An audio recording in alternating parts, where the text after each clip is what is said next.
பவன் கல்யாண் வந்து தந்தி டிவில ஒரு பேட்டி கொடுத்துருக்காரு. ஒரு வாரமா உலா வந்துட்டு இருக்கிற செய்தி, you have advised him to join the NDA. இன்னும் அது நான் கேள்விப்பட்டேன். அது நான் எதுக்கு அந்த மாதிரி வந்துச்சுன்னு எனக்கு தெரியல. Have you spoken to him? No.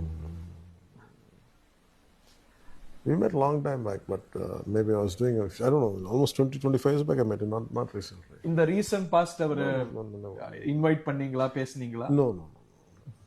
அதெல்லாம் நான் பார்க்கவே இல்லை, பேசவே இல்லைன்னு இருக்காரு. 20 வருஷத்துக்கு முன்னாடி தான் பேசியிருப்பேன்ற மாதிரி அங்கேயும் சொல்லிட்டாரு. பவன் கல்யாண் மறுத்துட்டார், இபிஎஸ் மறுத்துட்டாரு, அதுக்கு அடுத்தது நம்ம நயினார் நாகேந்திரன் மறுத்துட்டாரு.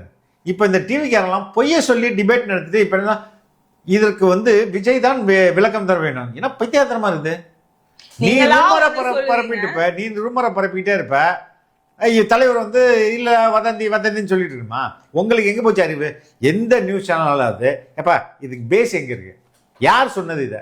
பவன் கல்யாண்ட ஒரு ஆஃப் த ரெக்கார்டா ஒரு ஃபோன் பண்ணிக்கிட்டு கேட்கலாம், நீங்க இந்த மாதிரி பேசுனீங்களான்ட்டு. இல்ல டெலிஃபோன்ல ஒரு இன்டர்வியூ கூட எடுக்க முடியும். இஸ் ஓப்பன் டு எவ்ரிபடி தான் எடுத்துக்க முடியும். எதுவுமே பண்ணாம ஒரு வதந்திய காசு வாங்கிட்டு ஊதுன்னு ஊதிட்டு அந்த வதந்திக்கே வந்து தாவேகா தலைவர் விஜய் தான் பதில் சொல்லணும்னா இதை விட ஸ்டூபிடிட்டி இருக்காங்க அது.